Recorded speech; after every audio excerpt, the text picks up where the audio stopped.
Good, happy Monday evening, December 6th, 2021. I'm Riley King. Welcome to this Monday evening edition of the Riley King Newscast, right here on the Riley King Network. We have a lot of news to get to this Monday evening, so let's get started now.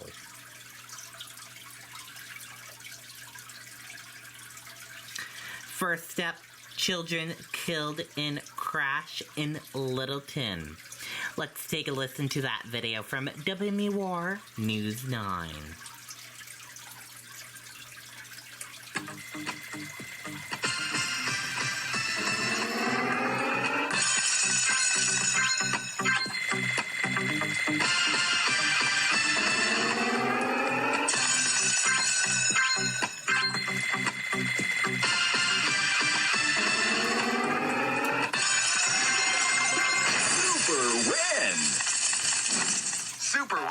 Super fun. We are following a tragic breaking news story out of Littleton this morning. State police say 2 children were killed in a crash on I-93 in Littleton last night. This happened on the northbound side just south of exit 44 shortly after 6:30. Troopers say 36-year-old Jordan Couture of Milton, Vermont was driving when he lost control. The car slid sideways and started to roll, ejecting the 2 children.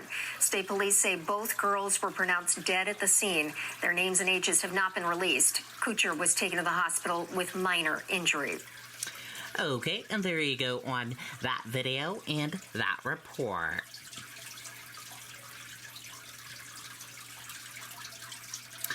Body of UNH student found in Marshy area off Durham Road. Autopsy scheduled. Let's take a listen to that video from WMUR News 9. Police tell us the 22-year-old's body was found in a marshy area between Oyster River High School and the UNH campus. An autopsy is expected to happen this week, but at this point, police say they do not believe his death is suspicious. Something that you don't think of, and it still doesn't even feel real that it's like one of us that this happened to. Students at the University of New Hampshire are in shock after authorities found the body of 22-year-old Vincenzo Vinny LaRossi in a marsh near campus. He was a short distance away from the wooded trail that kids will normally use as a cut through. We were just walking those trails like last week, so just to think that happened was just pretty insane. LaRossi was first reported missing around 3 a.m. Saturday by some of his friends, who tell us he left the bar they were drinking at and wandered into a fraternity party on campus. We're told LaRossi was not a member of the fraternity and was eventually asked to leave. He was last seen headed down that wooded path. Authorities spent 2 days searching the woods for LaRossi. His body was found Sunday afternoon. Students on campus say a number of vigils and memorial services are in the works. Everyone's just kind of in pure shock. Our hearts just go out to the family. Yeah. It's a tragedy. So sad. And UNH posted a letter to the community on Facebook last night saying, in part, a sudden death brings a range of feelings, especially shock and disbelief. Please take care of yourself and seek help if you need it. In the studio, Jessica Moran, WMUR News 9. Okay, and there you go on that video and that report.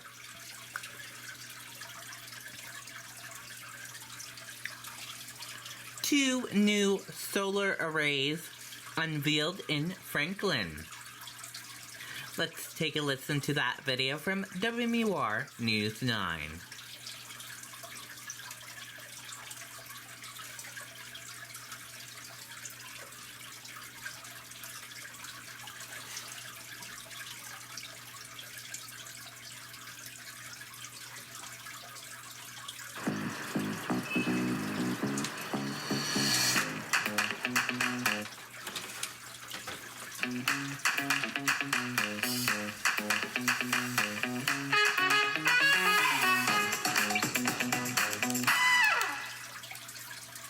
Yeah, Gene, not exactly a lot of sunshine here today, but behind me is one of the large solar arrays here in Franklin. On this cloudy, rainy day, Representatives Annie Custer and Chris Pappas are spending some time in Franklin to talk about renewable energy and solar arrays in rural areas.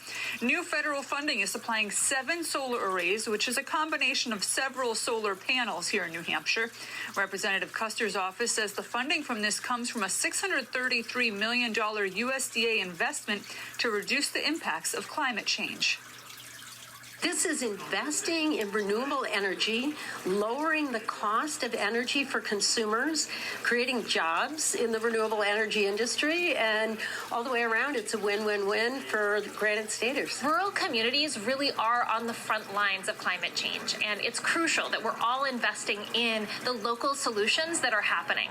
So what's been so inspiring here is to see the city of Franklin that has invested in this solution, has incorporated it in part of their broader development plan. Franklin is in the process of reinventing ourselves as an outdoor recreation destination and cleaning up some of our former Milltown properties within the city limits. So it is important to us that we keep green, keep the environment in mind.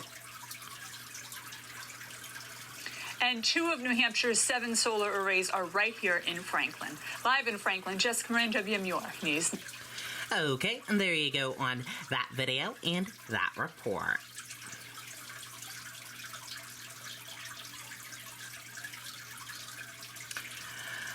Driver accused of traveling wrong way with door open on the Everett Turnpike.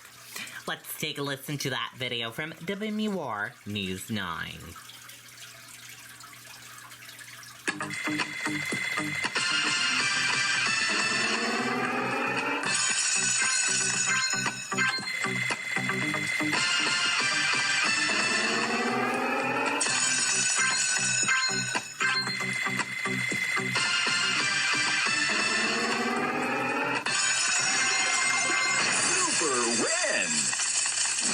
Super win. Super fun. A Massachusetts man has been arrested after police say he was traveling the wrong way on the Everett Turnpike while hanging out the open door of his vehicle. State police say 41-year-old Christopher Robinson from Salem, Massachusetts, was traveling northbound in the southbound lanes near exit 10 in Merrimack just after 11:30 last night. Witnesses say the driver made a U-turn into the southbound lanes. State police say they were able to find the driver with help from concerned citizens who called 911. Robinson was arrested on suspicion of driving while under the influence of drugs and with a suspended license. Okay, and there you go on that video and that report. And that does it for this evening edition of the Riley King Newscast right here on the Riley King Network. I hope you all have a great rest of your Monday evening, and I'll see you back here tomorrow for another newscast. Good night and goodbye, everyone.